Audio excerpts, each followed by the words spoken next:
आदाब नाज़रीन, आप देख रहे हैं जी सलाम। आपके साथ मैं हूं शबनम हसन। नजरिया में आज हम बात करेंगे मोदी काबीना तौसी पर। मोदी 2.0 काबीना के पहले तौसी पर मुल्क की निगाहें लगी हुई हैं। अब से 2 घंटे बाद होने वाले हलफ बर्दारी तकरीब से पहले ही मुमकिना वजीरों को मुबारकबाद मिलनी शुरू हो गई है।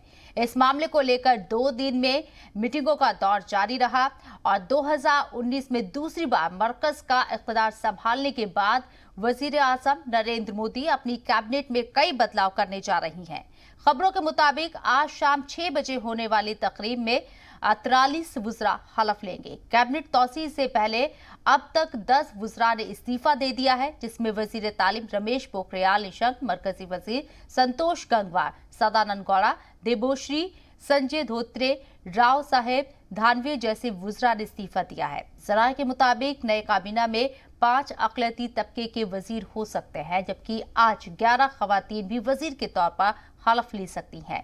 कैबिनेट में असेंबली इंतखाब वाली रियासतों के अलावा ओबीसी और SC/ST पर भी फोकस हो सकता है। नए काबीना में एनडीए की दूसरी जमातों को भी मौका मिल सकता है, जिसमें सबसे ज्यादा जेडीयू को मौका मिल रहा है, जबकि तनाज़ों के बीच एलजेपी के पशुपति कुमार पारस को भी हलफ दिलाया जा रहा है। हालांकि इस मामले को लेकर चिराग पासवान लगातार सवाल उठा रही हैं। हमारे खास प्रोग्राम नजरिया में इन्हीं मुद्दों पर तफसीली बात होगी, लेकिन उससे पहले देखते हैं मोदी की नई काबीना पर बनी ये खास रिपोर्ट।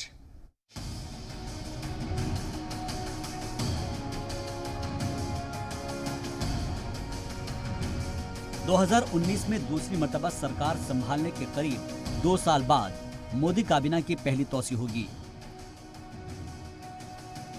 लेकिन पहले जैसा कतई नहीं होगा। जराये की माने तो मोदी काबीना की तौसी कई मायनों में खास होने जा रही है, जिसे आपको सिलसिलेवार तरीके से समझने की जरूरत है। मुल्क की पहली ओबीसी सरकार, जी हाँ, तौसी के बाद की तस्वीर कुछ ऐसी ही होने जा रही है। आप इसे मुल्क की पहली ओबीसी सरकार भी कह सकते हैं। जराये के मुताबिक तौसी के बाद मोदी काबीना में ओबीसी वुज़रा की तादाद 25 तक हो जाएगी, जो तारीख में पहली बार होगा। खास बात यह है कि इस तौसी में ओबीसी की अलग अलग सबकास्ट को क़यादत दी जाएगी। ओबीसी की हिस्सेदारी अहम क्यों है, इसके लिए आपको समझना होगा कि साल 1980 में मंडल कमीशन ने अपनी रिपोर्ट में बताया था कि हिंदुस्तान की 52% आबादी ओबीसी तबके से है। तब मंडल कमीशन ने मुल्क की 1257 सबकास्ट को ओबीसी में रखा था। इसके बाद साल 2007 में नेशनल सैंपल सर्वे ऑर्गेनाइजेशन ने भी एक रिपोर्ट पेश की थी और मुल्क में ओबीसी तबके की आबादी तकरीबन 41% बताई थी। यानी नई काबीना में मुल्क की आधी आबादी वाले ओबीसी तबके की बड़ी हिस्सेदारी होगी। ओबीसी के साथ ही नई तौसीफ में दलित और आदिवासियों को मुकम्मल हिस्सेदारी मिलने वाली है। जराये के मुताबिक नई तौसीफ के बाद मोदी काबीना में अनुसूचित जाति के वुज़रा की तादाद 10 और अनुसूचित जनजाति के वुज़रा की तादाद भी 10 हो जाएगी। ऐसे में दोनों ही तबकों के करीब 20 वुज़रा मोदी सरकार में शामिल होंगे।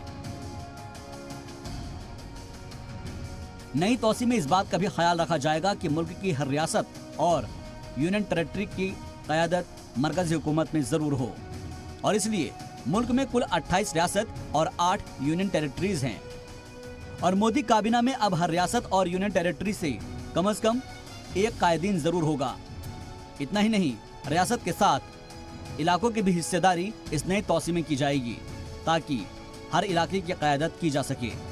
मसलन उत्तर प्रदेश जैसे बड़ी रियासत के अलग अलग इलाकों, पूर्वांचल, अवध, बुंदेलखंड और मगरबी उत्तर प्रदेश की भी क़यादत मोदी काबीना में होगी।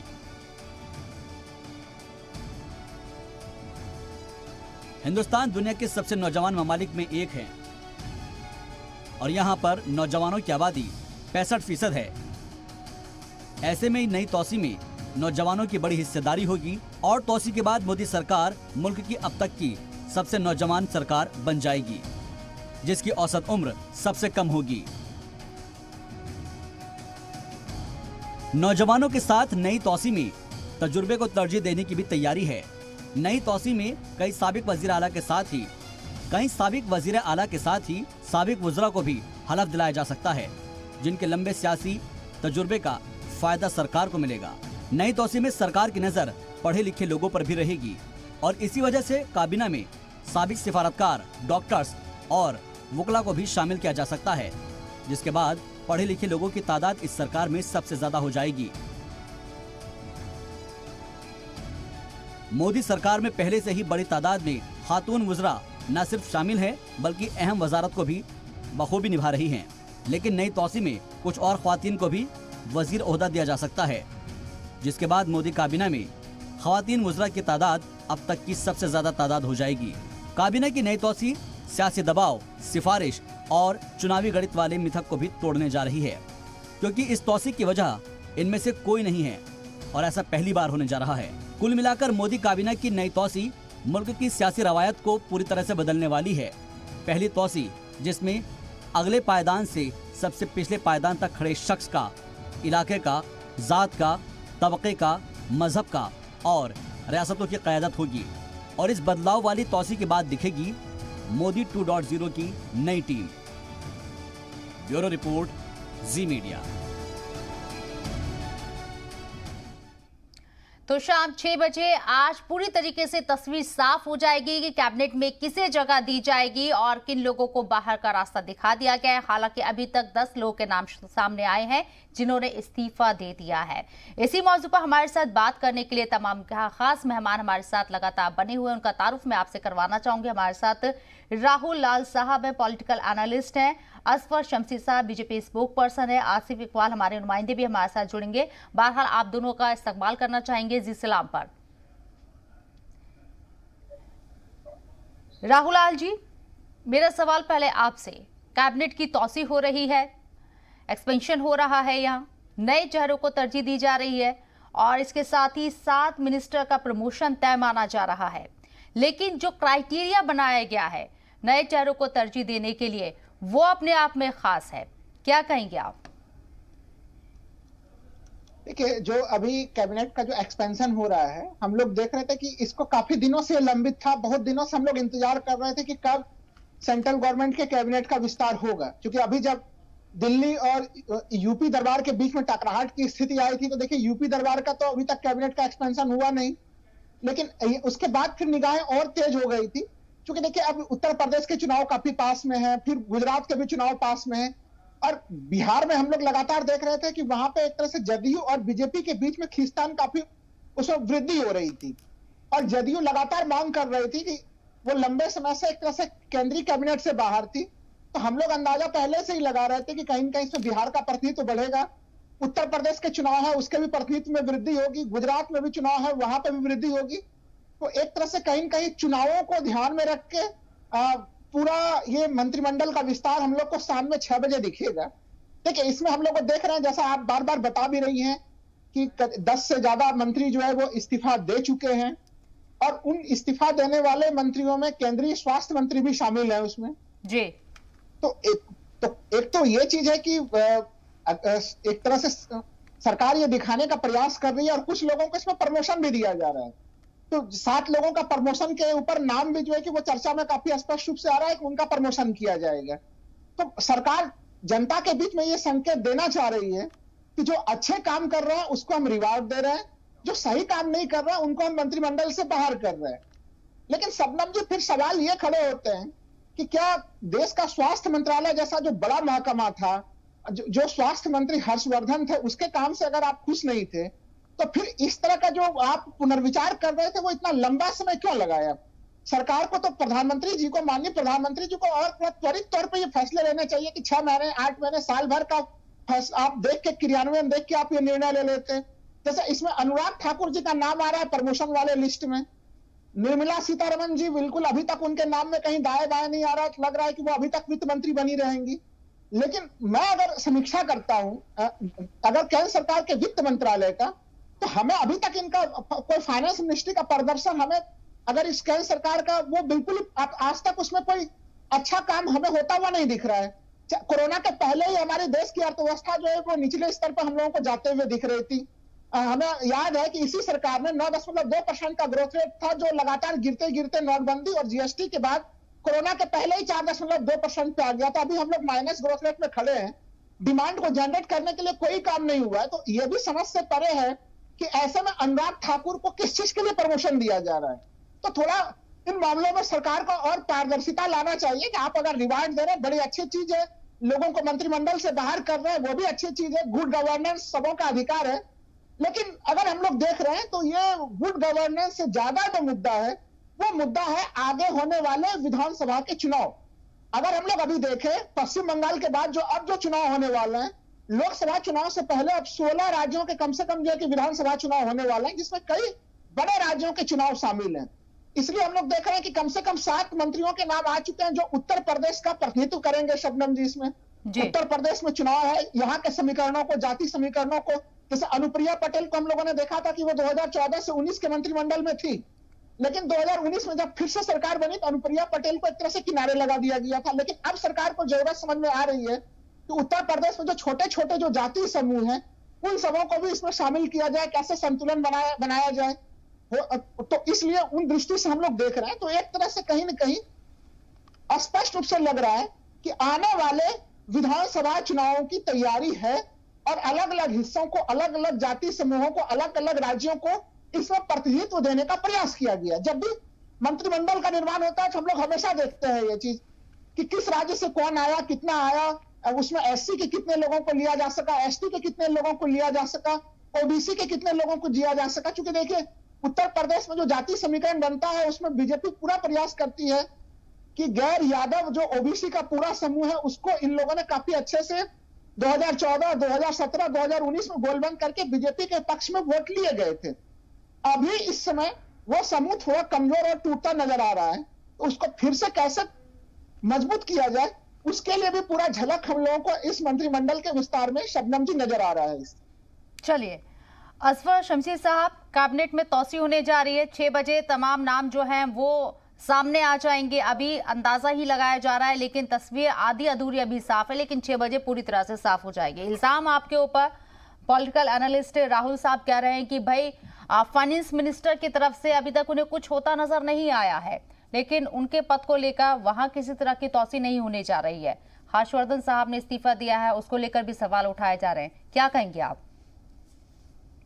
देखिए, अब कुछ ही देर में आपके सामने सभी नाम आ जाएंगे और कौन लोग मंत्रिपरिषद में किन्हें जगह मिलेगी ये तो तय है कि प्राइम मिनिस्टर साहब का, माननीय प्रधानमंत्री जी का प्रियोरेटिव होता है कि वो मंत्रिपरिषद में किन लोगों को ऐड करेंगे, किन लोगों को लेंगे।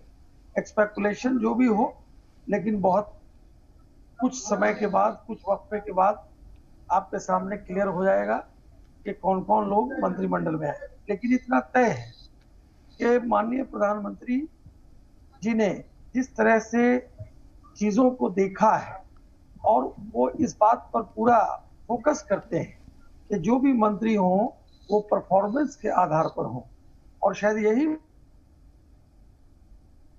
जी, आपकी आवाज नहीं आ रही है सर, क्या मेरी आवाज सुन पा रहे हैं आप? लगता है राब्ता नहीं हो पा रहा है।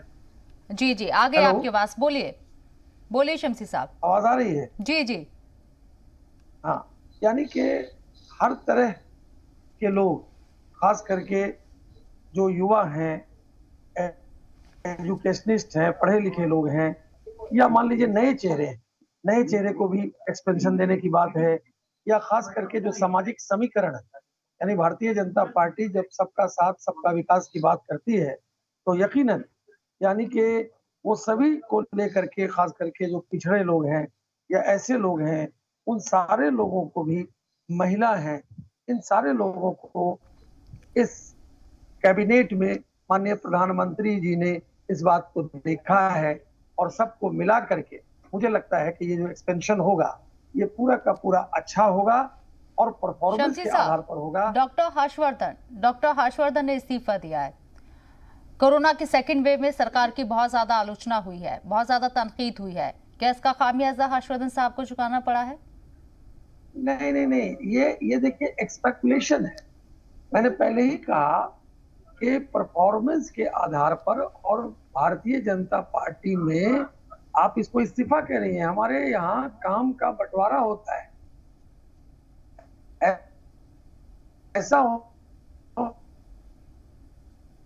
होता है कि कभी आपकी आवाज बहुत ब्रेक होके आ रही है सर, आवाज में बहुत ज्यादा डिस्टरबेंस हो रहा है।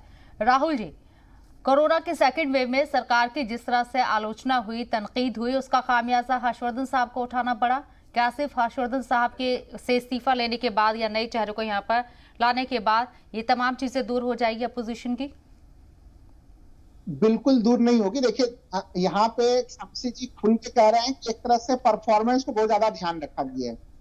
परफॉर्मेंस को ध्यान रखा गया तो मैंने पहले भी बोला कि अब इस सरकार का अगर सबसे कमजोर कोई सेक्शन है तो फाइनेंस मिनिस्ट्री सबसे कमजोर है, उसका प्रदर्शन सबसे खराब है।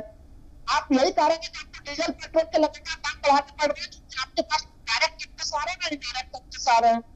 अब अभी जब इससे सबसे बड़ी संकट खड़ी हुई है स्वास्थ्य व्यवस्था को लेकर, अब उसका दारोमदार आपने क्या किया कि एक तरह से हर्षवर्धन का इस्तीफा लेके आप चाह रहे हैं कि इस पूरे मामले पर पता लग जाए, जबकि एक मंत्रिमंडल की जिम्मेवारी संबंधित सामूहिक जिम्मेवारी होती है। आर्टिकल 75(3) कहता है कि प्रधानमंत्री और मंत्रिमंडल, उनके सारे मंत्रिपरिषद के लोग, उनकी जिम्मेवारी सामूहिक होती है।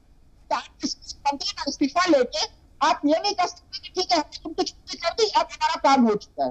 दूसरी चीज देखिए, एक बड़ा मंत्री जिन्होंने इस्तीफा दिया है, देखिए कौन मंत्री बनेंगे वो तो बात की चीज है, लेकिन कम से कम कुछ चीजें तो बिल्कुल क्लियर है। जैसा रमेश पोखरियाल निशंक, उन्होंने इस्तीफा दिया है, जो शिक्षा मंत्री, इन लोग के मानव संसाधन विकास मंत्री, शिक्षा मंत्री जो थे।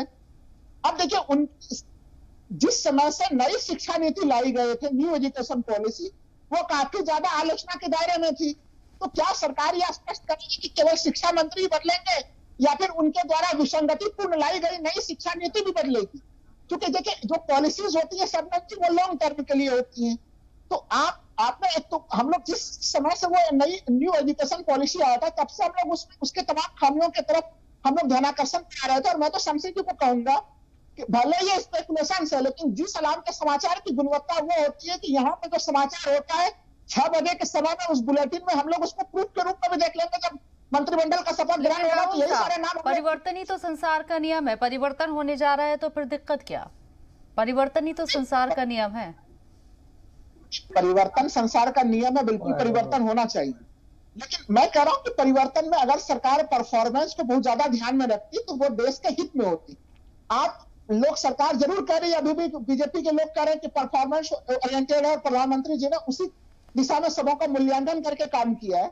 लेकिन वो परफॉर्मेंस के आधार पर मूल्यांकन नहीं है, पूरी तरह से चुनावी बेतरनी पार करने वाला एक तरह से लोक लुभावन, मैं कह रहा हूं कि ये पूरा एक तरह से मंत्रिमंडल का विस्तार हो रहा है। तो इसमें अब फिर से गुणवत्ता बाहर है, और आपने एक तरह से पॉपुलर मेजर्स जो लिए जाते हैं राजनीति में, उसी को आजमाया जा रहा है। इसमें देखिए, इसमें संतुलन बैठाना काफी आवश्यक चीज होता है, वो संतुलन नजर नहीं आ रहा है यहाँ पे। उस कारण से हमें परेशानी है, क्योंकि देखिए चाहे वो स्वास्थ्य मंत्रालय हो, शिक्षा मंत्रालय हो, राहुल साहब, जो पैमाना, जो क्राइटेरिया बनाया गया, जो पैमाना बनाया गया है तौसी के लिए, जिन चेहरों को जगह दी जा रही है, उसमें पहले ही क्राइटेरिया यहाँ तय किया गया है, उनकी एजुकेशन को लेकर, उनकी परफॉर्मेंस को लेकर, उनके चेहरे को लेकर कि भाई किस तरह से वो लोगों में पकड़ रखते हैं और किस तरीके से वो लोगों की बात को उठाते हैं। ये तमाम चीजों पर फोकस किया गया है। फिर सब चीजें नेगेटिव कैसे आप देख रहे हैं? मैं सब चीजों को नेगेटिव नहीं देख रहा हूं, लेकिन जो कुछ बड़े महकमे हैं, जैसे मैं बार बार दे भी रहा हूं कि चाहे वो एक तरह से फाइनेंस मिनिस्ट्री हो, हेल्थ मिनिस्ट्री हो, एजुकेशन मिनिस्ट्री हो, ये देश के कुछ बड़े मिनिस्ट्रीज हैं, यहाँ पे इनका किस तरह से कामकाज होना चाहिए, कैसे मूल्यांकन होना चाहिए, वो मूल्यांकन सही ढंग से हमें नहीं लग रहा है कि अभी तक किया गया है। बाकी ठीक है, सरकार, आसिफ इकबाल हमारे नुमाइंदे हमारे साथ लगातार मौजूद हैं, बात करने के लिए उनके पास भी मैं जाऊंगी। लेकिन असफर शमसी साहब, क़यादत के ऊपर सवाल उठ रहे हैं कि भाई आप जो है परफॉर्मेंस को तरजीह नहीं दे रहे हैं, लेकिन बार बार दुहाई यही दी जा रही है मरकज की जानिब से कि हम परफॉर्मेंस के बेस पर ये तौसी करने जा रहे हैं और नए चेहरों को जिनको शामिल करें या जिनका एक प्रमोशन होने जा रहा है, उनको परफॉर्मेंस बेस पर तरजीह दी जा रही है। क्या कहेंगे आप?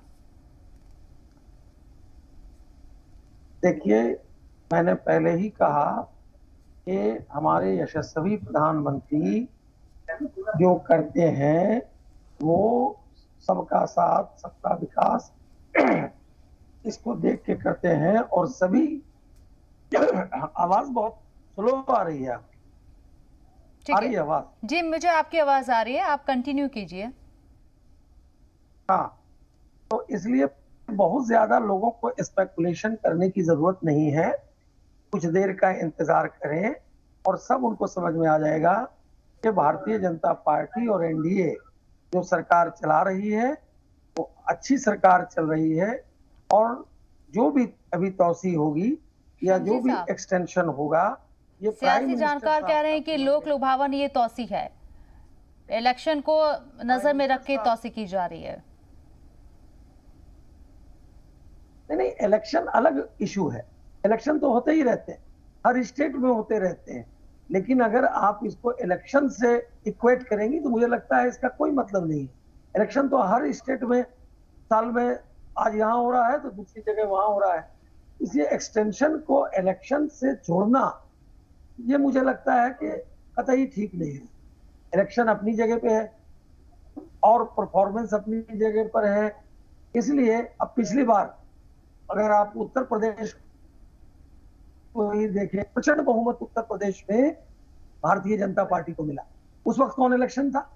अभी का ये कहना कि उत्तर प्रदेश को प्राथमिकता दी जा रही है या फला स्टेट को दी जा रही है या जिस स्टेट में इलेक्शन होने वाले हैं उसको प्राथमिकता दी जा रही है, ऐसी बात नहीं है। प्राथमिकता दी जा रही है परफॉर्मेंस के आधार पर, और जिनका परफॉर्मेंस प्रधानमंत्री जी को लगता है बेहतर है या अच्छा कर सकते हैं, ऐसे लोग जो एमपी हैं या उनका परफॉर्मेंस और बेहतर हो सकता है, उनको सामने रख करके किया गया है। राहुल तो जी, पहले कहा अक़लियती फेस को लेकर बहुत ज्यादा चर्चा हो रही थी कि कोई मुस्लिम चेहरा शामिल होगा नहीं होगा, इसको लेकर बहुत ज्यादा चर्चा थी। कल भी हमने डिबेट की तो उसमें भी जिक्र किया गया था तमाम लीडरान के जरिए।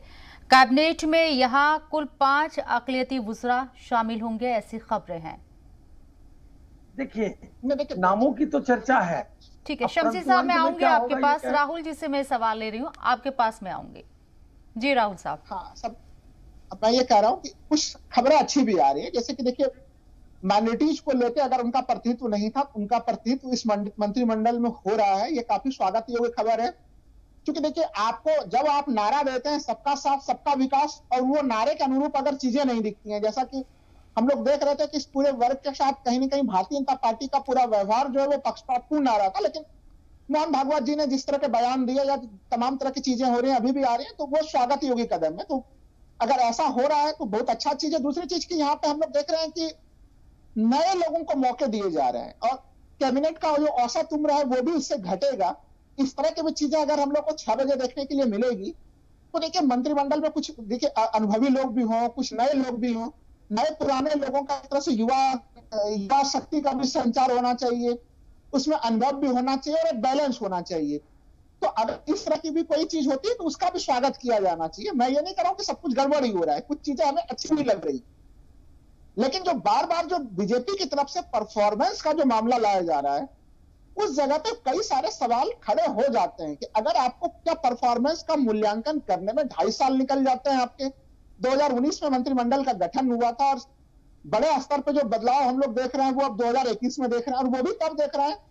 लेकिन राहुल जी, मरकज की तरफ से तो कहा जा रहा है ना कि कोरोना पेंडेमिक था, ऐसे वक्त में तौसी करना मुनासिब वक्त नहीं था। अभी दूसरी लहर कम हुई है, कंट्रोल में है चीजें, तो ये तौसी होने जा रही है। शबनम जी देखिए, ये तर्क सरकार की तरफ से दिए जा रहे हैं, बिल्कुल सही दिए जा रहे हैं, लेकिन देखिए हम लोग सारे लोग जानते हैं कि कहीं ना कहीं उत्तर प्रदेश के चुनाव, जो कि उत्तर प्रदेश भारत का बहुत बड़ा राज्य है, और हम लोग जानते हैं कि उत्तर प्रदेश से ही दिल्ली का रास्ता तय होता है।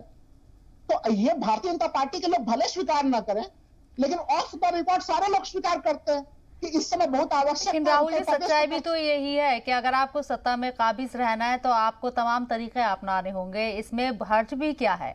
अगर इलेक्शन है उसके मद्देनजर अगर ये तौसी की जाती है और तमाम चीजों को ख्याल में रखा भी जाता है, तो ये तो दाव पेच है सियासत में बने रहने के। आऊंगे मैं आपके पास, एक छोटे से ब्रेक के लिए मुझे रुकना पड़ रहा है, जल्द हाजिर होंगे। छोटा सा ब्रेक।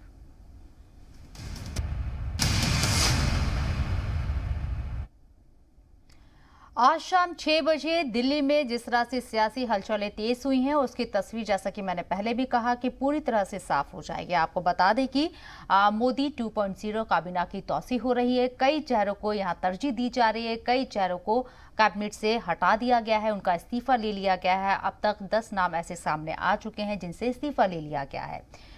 2022 में 5 रियासतों में असेंबली इलेक्शन भी होने हैं, उसको भी यहाँ तरजीह दी गई है, ख्याल रखा जा रहा है। लेकिन परफॉर्मेंस की जो यहाँ दुहाई दी जा रही है लगातार कि परफॉर्मेंस बेस पर ये पूरा सिलेक्शन हो रहा है, ये तौसी हो रही है। लेकिन राजनीतिक जो जानकार हैं, सियासी जानकार हैं, उनका मानना है कि ये सिर्फ इलेक्शन के मद्देनजर तौसी की जा रही है। राहुल साहब, आपको लग रहा है कि भाई परफॉर्मेंस इससे नदारत है, इलेक्शन है, इस वजह से तौसी हो रही है और तमाम जिन चेहरों को जगह दी जा रही है उस पर यह खास ध्यान भी दिया जा रहा है, जोर दिया जा रहा है। अब तक इल्जाम लग रहे थे, ज्योतिरादित्य सिंधिया जब बीजेपी में शामिल हुए थे, कांग्रेस की तरफ से, पोजीशन की तरफ से इल्जाम लग रहे थे कि भाई महाराज ने अपना करियर खराब कर लिया है, उन्होंने बीजेपी ज्वाइन की लेकिन उन्हें मुख्यमंत्री नहीं बनाया गया, क्या करेंगे, वो हाशिए पर चले गए हैं। लेकिन युवा हैं, उनको जगह मिल रही है, तो कहीं ना कहीं उनको अप्रिशिएट करने की ये मौका है, उनको मुबारकबाद देने का मौका है।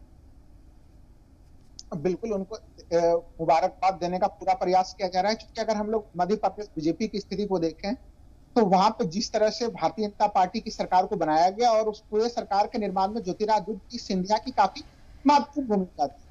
तो एक तरह से शिवराज सिंह चौहान तो फिर से उनको मुख्यमंत्री पद प्राप्त हो गया, लेकिन ये और इनके जो सारे समर्थक थे उसमें कहीं न कहीं एक निराशा की भावना थी। उस निराशा को दूर करने के लिए तो जब भी कैबिनेट के विस्तार की बात होती थी तो ये बिल्कुल माना जाता था कि ज्योतिरादित्य सिंधिया को सबसे पहले नंबर पे जो है उसमें जगह मिलेगी। और ये देखिए, इस माध्यम से भारतीय जनता पार्टी एक और संकेत देना चाहती है।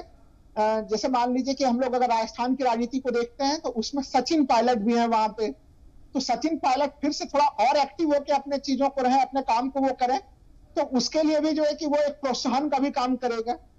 लेकिन फिर भी ज्योतिरादित्य सिंधिया को केंद्रीय मंत्रिमंडल में शामिल करने का निर्णय भी एक बेहतर निर्णय है, क्योंकि एक युवा है, वो जोश खरोश के साथ वो कामकाज करते हुए रहे हैं, तो ये भी, इसको भी मैं स्वागत वाला मानता हूँ। लेकिन जैसे देखिए, आप अभी जब हम लोग ब्रेक के पहले चर्चा कर रहे थे जी, तो आपका बड़ा सवाल था कि भाई पॉलिटिकल पार्टीज हैं, इलेक्शन जीतना और इलेक्शन के दांवपेच में भाग लेना उनके लिए आवश्यक है, और उसके लिए अगर वो काम कर रहे हैं तो इसमें बुरा भी किया है, तो बिल्कुल बुरा नहीं है। लेकिन देखिए, सवाल तो फिर जनता की तरफ से आते हैं कि भाई अगर अनुप्रिया पटेल नाराज थी, आपको लगा कि आपको 2019 में % बहुमत आ गया, तो आपने उनको एक तरह से किनारे कर दिया। अब जब अभी समाचार आने लगे थे कि अनुप्रिया पटेल की पार्टी जो अपना दल है वो कहीं कहीं अखिलेश यादव के साथ गठबंधन कर सकती है, तो फिर आप उनको फिर से मंत्रिमंडल में जगह देने के लिए आप चर्चा कर रहे हैं कि नहीं, उनको मंत्रिमंडल में उनको स्थान प्रदान कर दिया जाए।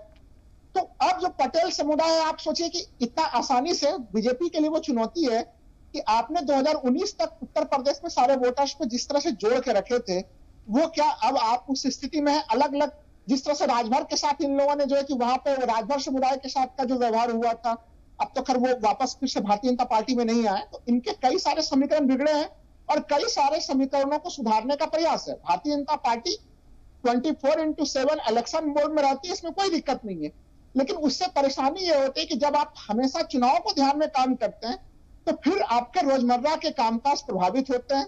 हम लोगों ने देखा कि जब डीजल पेट्रोल के दाम, जब पश्चिम बंगाल के चुनाव चल रहे थे तब उस समय 18 दिन तक दाम नहीं बढ़ाए गए थे, उसके बाद से आज तक लगातार डीजल पेट्रोल के दामों में वृद्धि जारी है।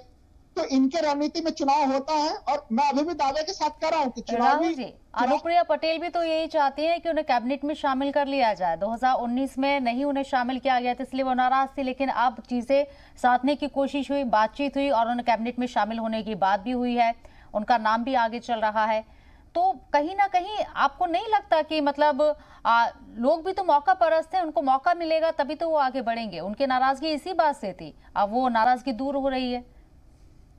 नहीं, देखिए, उनकी नाराजगी तो दूर हो जाएगी, जो मैं कहना चाह रहा था, लेकिन ग्राउंड पे जिस समुदाय का वो प्रतिनिधित्व का दावा कर रही हैं, उस समुदाय की नाराजगी, चूंकि मैं फील्ड में गया हूं, उनकी नाराजगी अभी भी बनी हुई रहेगी। उन लोगों को अभी भी लग रहा है कि भाई ये तो फिर, एक तो उनके नेता भी मौका प्रस्त हैं और बीजेपी भी एक तरह से देख रही है कि जब चुनाव आ रहे हैं तो फिर उनको शामिल करने पर गंभीरता से ध्यान दिया जा रहा है। हो सकता है कि उत्तर प्रदेश के चुनाव निपट जाए तो फिर उनको मंत्रिमंडल से बाहर भी कर दिया जाए। तो उनके समर्थक वर्ग की आवाज बता रहा हूं कि अलग अलग फील्ड में जब आप जाते हैं तो इस तरह के शब्द सुनने के लिए मिलते हैं। तो सरकार की तरफ से देखिए, बीजेपी एक सही रणनीति के साथ काम कर रही है, इसमें कोई शक नहीं है, लेकिन जब आप हमेशा इतने इस दृष्टि से काम करते हैं तो फिर इसमें कई सारे संकेत आपके गड़बड़ भी चले जाते हैं। और सबसे महत्वपूर्ण चीज, योग्यता के आधार पर जो मंत्रिमंडल में जिसको परफॉर्मेंस वाली बातें आती हैं उसमें फिर परेशानी होती है। हाँ, कुछ चीजें हुई है, जैसे क्या श्रम मंत्री ने पद से इस्तीफा दिया है। राहुल जी, तो दिल्ली से मीनाक्षी लेखी जो है उनको कैबिनेट मिनिस्टर बनाया जा सकता है। 2 बार सांसद रह चुकी हैं, वकील हैं सुप्रीम कोर्ट में। आपको लगता है कि उनमें योग्यता नहीं है, काबिलियत नहीं है अगर उन्हें मिनिस्टर बनाया जाता है तो? क्योंकि अब कैबिनेट के अंदर 11 जो है वो वुज़रा खातून होंगी कैबिनेट के अंदर, अब जो तौसी होगी उसके मुताबिक। तो आपको लगता है कहीं कम आंकने की कोशिश? मैं मीनाक्षी लेखी को मैं व्यक्तिगत तौर पे बिल्कुल कम नहीं आंकूंगा। वो एक तेज तर्रार नेता रही है, उनका प्रदर्शन पहले भी अच्छा रहा है, तो इसलिए एक तरह से उनका चयन किया जा रहा है, स्वागत योग्य चीज है। इसी के साथ अगर महिलाओं के आप संख्या को बढ़ाते हैं, क्योंकि देखिए वो हमारी आधी आबादी, तो उनके प्रतिनिधित्व को भी आप अगर देने का प्रयास करते हैं और योग्य लोगों को वहां पे लाते हैं, ये भी एक तरह से इसकी भी प्रशंसा की जाएगी। तो जो प्रशंसा के लायक चीजें हैं आप वो उसकी प्रशंसा होंगी। लेकिन जैसे मैं एक उदाहरण दे रहा हूं कि अब जो श्रम मंत्री का इस्तीफा लिया गया है, आज उन्होंने इस्तीफा दे दिया है श्रम मंत्री जी ने। आप देखिए कि जब पिछले बार लॉकडाउन लगा और उसमें जिस तरह से देश भर के श्रमिक इधर से उधर पैदल जा रहे थे और सैकड़ों की संख्या में अपनी जान गंवा रहे थे घर जाने पे, केंद्र सरकार के पास उनके ना तो मजदूरों के कोई रजिस्ट्रेशन था, ना तो उनके बारे में कोई ढंग के आंकड़े भी उपलब्ध नहीं थे। अभी इस 29 जून को माननीय सुप्रीम कोर्ट ने काफी ज्यादा जो है कि एक तरह से श्रम मंत्रालय को जो है डांट लगाई। तो अब आज सुप्रीम कोर्ट के कहने के बाद फिर आप उनको हटा रहे हैं। ज्यादा अच्छा होता कि आप एक तरह से पहले ही परफॉर्मेंस का मूल्यांकन करते और आप हटा देते। तो कुछ चीजें अच्छी भी हो रही है इस वजह से कि उनको हटाया गया है। तो वो सुप्रीम कोर्ट ने काफी कड़ी टिप्पणियां की थी शबनम जी, आप उनको हटा रहे हैं तो ठीक है, लेकिन ये सुप्रीम कोर्ट की टिप्पणी के बाद इस तरह के निर्णय आ रहे हैं आपके, तो सवाल तो फिर उठेंगे। इसलिए परफॉर्मेंस का मामला जो है वो चुनावी मामला काफी मजबूत है, उसके आधार पर बिल्कुल पूरा ध्यान रखा गया है। लेकिन परफॉर्मेंस का स्तर पर मैं अभी भी कहूंगा कि भाई फाइनेंस मिनिस्ट्री का परफॉर्मेंस कब दिखेगा, क्योंकि देखिए वो सबसे इंपॉर्टेंट मिनिस्ट्री है। निर्मला सीतारमण जब से आई है उनके कामकाज की जो उन्होंने 20 लाख करोड़ का पैकेज दिया उसका प्रभाव नहीं दिखा, आत्मनिर्भर भारत का अभी भी जो पैकेज आया उसका भी प्रभाव नहीं दिखा। हम लोगों के भारत चीन सीमा पर इतना ज्यादा तनाव हो गया, टिकटॉक बैन कर दिया गया, तमाम तरह की चीजें हो गई, लेकिन जो अभी भी हम चीन भारत का नंबर 1 ट्रेड पार्टनर आज के डेट में भी बना हुआ है, अभी भी जो है कि हमारे आयात और निर्यात की खाई सबसे ज्यादा बढ़ी हुई है। तो आप अभी भी इस मोर्चे पे कम मूल्यांकन किया जाएगा। आपको क्या लगता है राहुल जी, आपको क्या लगता है किस वजह से कैबिनेट जो मिनिस्टर है, फाइनेंस मिनिस्टर है निर्मला सीतारमण जी, उनकी जगह किसी और को तरजीह क्यों नहीं दी जा रही? आपको क्या लगता है इसके पीछे रीजन? देखिए जब से वो बनी है तो खुद उनके पत्नी और उनके बेटी तक ने भी कही कि अर्थशास्त्र में मेरी मां की रुचि ज्यादा नहीं रही है। अब मुझे समझ में नहीं आया क्योंकि एक लंबा पीरियड बीता है, इस सरकार ने कई बड़े निर्णय लिए हैं, मैं मानता हूं कि इन्होंने कई बड़े निर्णय लिए, लेकिन अर्थशास्त्र के दृष्टि से, अर्थव्यवस्था के दृष्टि से जो निर्णय लिए जाने चाहिए डिमांड को लेके वो नहीं लिया। पता नहीं क्या मजबूरी है, इनके पास कई अच्छे थिंक टैंक में, मैं ये भी नहीं कहता कि भारतीय जनता पार्टी में योग्य लोगों की कमी है, तो उनको अच्छे से त्वरित तौर पर बदलना चाहिए। हो सकता है कि आज हम लोग को कोई नया अगर फाइनेंस मिनिस्ट्री में कोई नया अगर कैबिनेट मंत्री देखने के लिए मिले तो बड़ी खुशी वाली बात होगी। मैं तो बड़ा बेसब्री से इंतजार करूंगा अगर ये उन्हीं को फिर से जो है कि वो अगर चले जा रहे हैं तो फिर वो ढाक के तीन पार्ट वाली बात हो जाएगी। ये अभी भी किसी भी लॉजिकल दृष्टि से समझना बड़ा मुश्किल चीज है कि निर्मला सीतारमण को अभी भी क्यों फाइनेंस मिनिस्ट्री में कैबिनेट मंत्री के पद पर रखा गया और अनुराग ठाकुर ने फाइनेंस मिनिस्ट्री में ऐसा क्या बड़ा कदम उठा दिया जिस कारण से कि उनको प्रमोशन दिया जा रहा है। क्या वो प्रमोशन उनको इसी मिनिस्ट्री में मिलेगी या फिर किसी दूसरे, उनको खेल के क्षेत्र में महारत हासिल थी, अगर उनको खेल मंत्रालय का दूसरे अन्य मंत्रालय मिलते तो फिर आप कह रहे हैं कि मतलब अनुराग ठाकुर को भी जो प्रमोशन देने जा रहे हैं कैबिनेट के अंदर उस पर भी आप सवाल लगा रहे हैं। अब तक आप कह रहे थे कि भाई इलेक्शन है, इसके मद्देनजर ये तमाम चीजें हो रही हैं। हिमाचल में तो अभी इलेक्शन नहीं है सर। नहीं, मैं वही बोला कुछ जगह तो इलेक्शन के मामले प्रभावित कर रहे हैं, लेकिन इस तरह के मामले क्यों प्रभावित हो रहे हैं ये समझ में नहीं आ रहा है। देखिए पूरा मैं लॉजिकल रूप से चीजों को रखने का प्रयास कर रहा हूं कि इस समय अर्थव्यवस्था के दृष्टि से एक काफी मजबूत हम लोगों के देश में वित्त मंत्री की, फाइनेंस मिनिस्टर की जरूरत है, और एक मजबूत जो है कि उनके राज्य मंत्री की भी जरूरत है जहां पे अनुराग ठाकुर काम कर रहे हैं। एक मजबूत टीम चाहिए उस जगह पे, वहां पे बिल्कुल परफॉर्मेंस करने वाली टीम नहीं खड़ी है। तो अब क्या समस्या है प्रधानमंत्री जी के पास, वो तो प्रधानमंत्री जी बताएंगे कि वो उनका विशेषाधिकार है। ये जो कैबिनेट बनने जा रही है, ये जो तौसी होने जा रही है, अब तक की सबसे युवा कैबिनेट इसको कहा जा रहा है, क्या कहेंगे आप?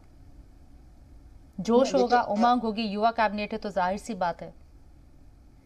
ये देखिए, ये काफी अच्छी चीज है। आप युवाओं को मौका देते हैं, युवा काफी जोश से काम करते हैं, इसलिए काफी युवा कैबिनेट की ये सरकार का निर्णय काफी अच्छा है। इसमें औसत उम्र भी काफी नीचे आएगी और कामकाज का स्तर भी बढ़ेगा, क्योंकि ऐसे तो नहीं होंगे कि उसमें अनुभवी लोग नहीं होंगे। तो ये एक मंडल के समय में ये हमेशा होना चाहिए कि आप युवा शक्ति और अनुभव, उन दोनों के बीच में आप संतुलन बनाए। तो जो अब तक जो न्यूज आ रहे हैं, आपके माध्यम से भी जो न्यूज जिस सलाम पे हम लोग देख रहे हैं, उसमें ये बड़ी खुशखबरी वाली स्थिति हमें लग रही है कि कम से कम एक युवा और मजबूत कैबिनेट हम लोगों को इस मामले पे, इस आयाम पे हम लोगों को देखने के लिए संभवतः मिलेगा। तो ये एक स्वागत योग्य चीज है। इस काम को भी सरकार को पहले से ही करना चाहिए था कि आप नए नए प्रयोग करते रहने की समीक्षा, टिके समीक्षा 2.5 वर्ष में नहीं होनी चाहिए हमारे विचार से।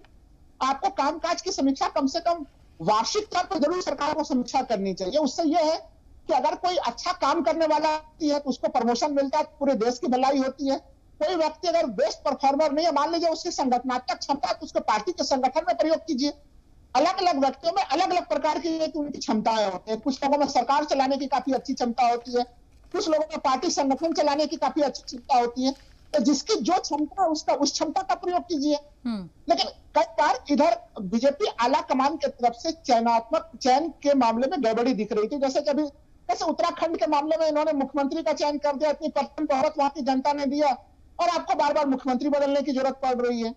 तो उसी तरह से आप केंद्र में आपको इतनी परसेंट उत्तराखंड की सियासत में तो ये सर शुरू से देखा गया, चाहे बीजेपी की सरकार रही हो या कांग्रेस की सरकार रही हो, कब वहां पे मुख्यमंत्री बदला जाएगा ये वहां के लोगों को भी नहीं पता होता। जो सियासत में मौजूद है वो भी इसका बात का अंदाजा नहीं लगा सकते हैं। उत्तराखंड की राजनीति तो आप छोड़ ही दीजिए अभी, क्योंकि वहां कितनी जल्दी सियासी चीजें जो है वो तब्दीली होती है, वहां इस बात का किसी को अंदाजा नहीं होता। बहरहाल आसिफ इकबाल हमारे नुमाइंदे हमारे साथ लाइव मौजूद हैं, उनका रुख करते हैं। आसिफ, ये जो तौसी होने जा रही है, एक अच्छी खबर इस बीच से ये आ रही है कि भाई जो अक़लियती वुज़रा है, 5 अक़लियती वुज़रा बनाए जा सकते हैं इस कैबिनेट में। मुस्लिम चेहरा होंगे, बड़ी बात है ये, मुस्लिमों को बड़ी जगह दी जा रही है इसमें।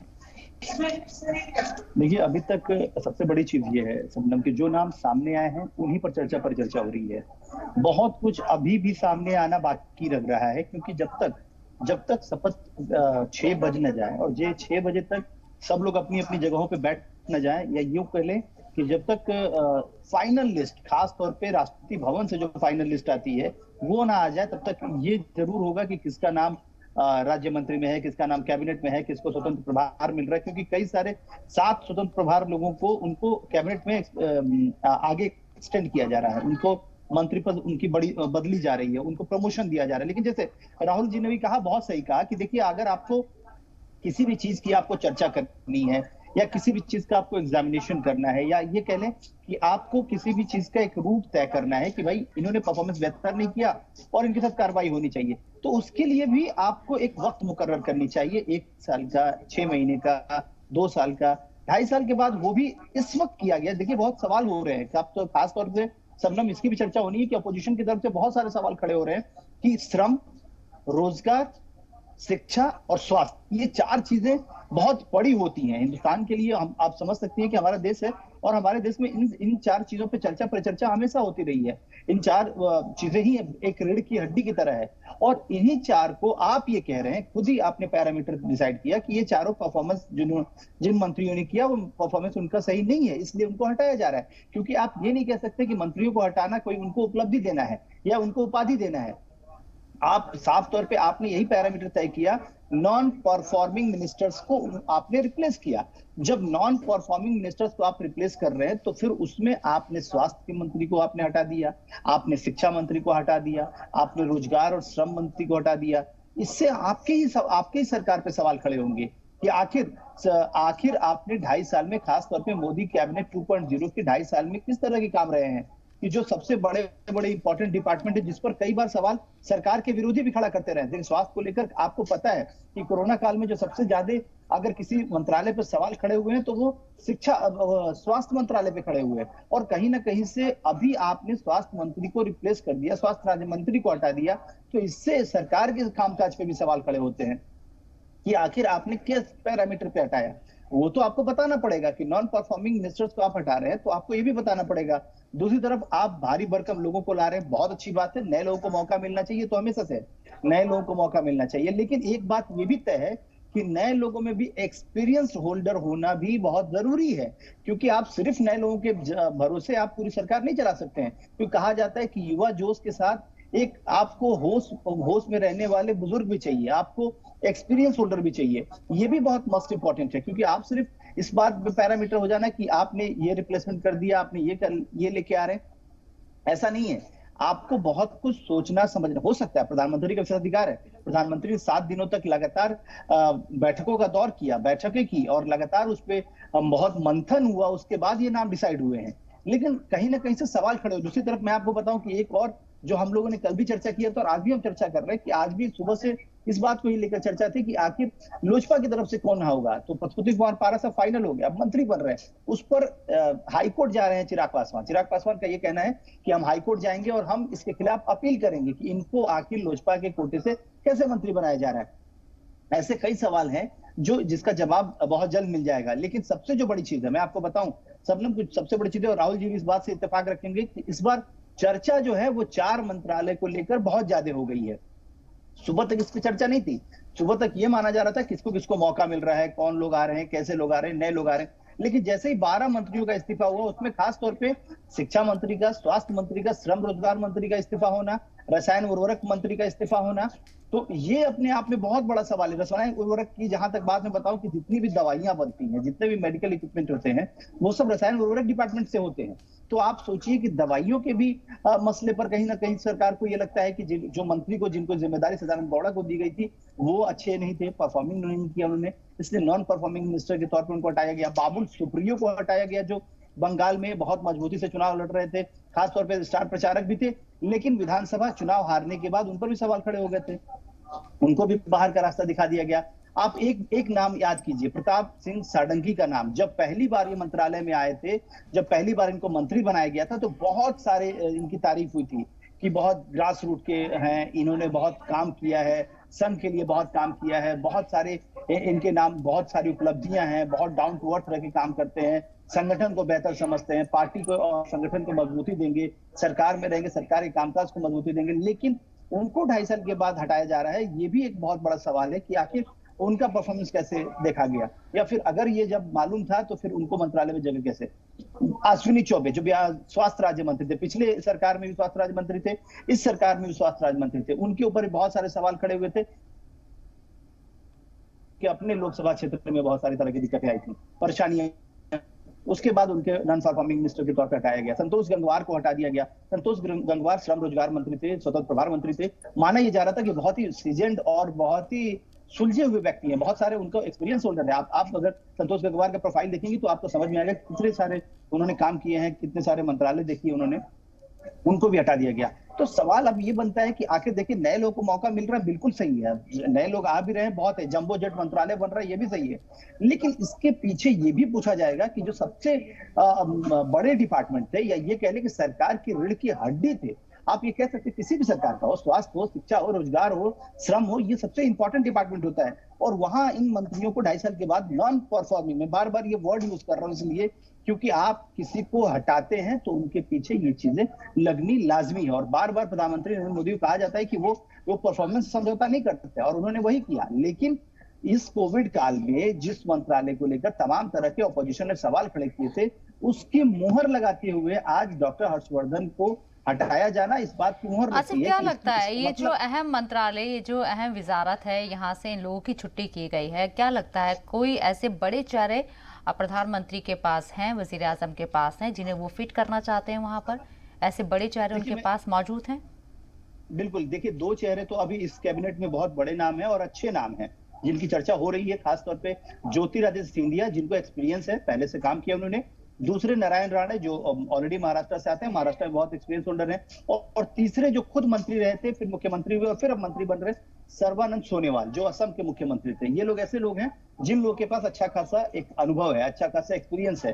तो इन लोगों पर विचार किया जा सकता है, हो सकता है। मैं आपको आज बता सकता हूं कि ये हमारे सोर्सेज ये कह रहे हैं कि जो बड़े डिपार्टमेंट है, खासतौर पे चाहे वो रसायन उर्वरक हो, चाहे वो स्वास्थ्य हो या शिक्षा हो, इन विभागों में से, इन तीनों लोगों में से कोई ना कोई जरूर एडजस्ट होगा, क्योंकि इनका एक्सपीरियंस काफी अच्छा है, काफी एक्सपीरियंस होल्डर है। आरसीपी सिंह जो आए हुए हैं वो भी काफी एक्सपीरियंस होल्डर है। मंत्रालय का तो उन्होंने खुद से नहीं जिम्मा संभाला, लेकिन जिन लोगों ने उनकी शुरुआत हुई थी, वो जब सबसे पहली बार आए थे बेनी प्रसाद वर्मा के पीएस के तौर पे आए थे, वो लाइमलाइट में आए थे जब ये बेनी वर्मा के साथ वो हुए, और उन्होंने बहुत सारा काम किया। उसके बाद नीतीश कुमार उनको बिहार लेके गए और बिहार में उन्होंने बहुत सारा प्रभार दिया, फिर उसके बाद राज्यसभा सांसद बनाए, पार्टी का राष्ट्रीय अध्यक्ष बनाया, और अब वो मंत्री बनने जा रहे हैं। एक सवाल और मैं बताऊं आपको शबनम, जो सवाल खड़े होंगे, और इस बात को राहुल जी भी मानेंगे कि आरसीपी सिंह के मंत्री बनने के बाद जेडीयू के लिए भी बहुत सरफटौल होगा। क्यों? क्योंकि माना यह तय जा रहा था कि अगर मंत्री बनते हैं तो 2 मंत्री बने, कम से कम 2 मंत्री, उसमें ललन सिंह और आरसीपी सिंह, ये 2 लोग बनेंगे।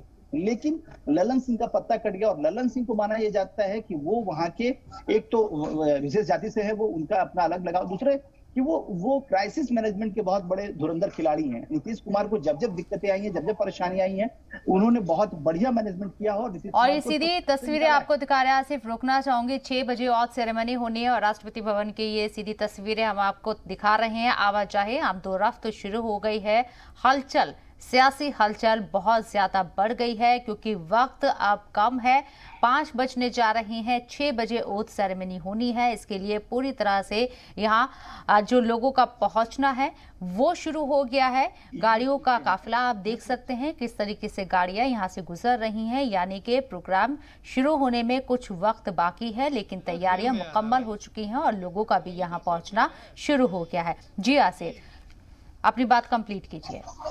देखिए बिल्कुल शबनम, आपने बहुत बेहतर कहा। और देखिए 5 बज रहे हैं, तो अब सबसे बड़ी चीज है कि वहां जाना पड़ेगा, वहां सिक्योरिटी क्लियरेंस लेना पड़ेगा, फिर आपको अंदर जाना पड़ेगा, तो टाइम भी लगना है वहां। तो इसलिए 5 बजे से अब वहां पे जो सीधे विजुअल हमारे तमाम जो दर्शक हैं वो देख रहे हैं कि इसीलिए वो विजुअल वहां पे मूवमेंट शुरू हो चुका है। मैंने जैसे कहा कि देखिए बिहार को लेकर अभी बहुत सारी चीजें होनी है। बिहार में 2 ही मंत्री बने, जबकि माना यह जा रहा था कि कम से कम जेडीयू की तरफ 3 और एलजेपी, मतलब खासतौर पे पारस ग्रुप की तरफ से 1 आदमी, लेकिन 2 ही लोग बने उसमें, बाकी लोग वेटिंग कंफर्म नहीं हुआ। लेकिन ललन सिंह के मंत्री नहीं बनने से एक बात तय है कि वहां परेशानियां अब आनी है, क्योंकि ललन सिंह ने ही एलजेपी और उन परेशानियों को कैसे एनडीए सुलझाता है, कैसे उससे पार पाता है, ये भी देखना होगा। हालांकि 6 बजे पूरी तरह से तस्वीर साफ हो जाएगी कि किसे कैबिनेट में शामिल किया जा रहा है और किस नाम की जो चर्चा चल रही थी वो रेस में पीछे छूट गया है। ये पूरी तस्वीर शाम 6 बजे सामने आ जाएगी। आप दोनों का बहुत बहुत शुक्रिया हमारे साथ जुड़ने के लिए, हमारे साथ बात करने के लिए। तो 5 बजने जा रहे हैं, 6 बजे कैबिनेट की तौसी होनी है, तैयारियां शुरू हो गई हैं, लोगों की आमदोरफ्त भी शुरू हो गई है। अब पूरी तैयारी मुकम्मल है। किन लोगों को कैबिनेट में जगह मिलेगी देखिए शाम 6 बजे जरूर। फिलहाल इस प्रोग्राम में इतना ही, दीजिए इजाजत, आदाब।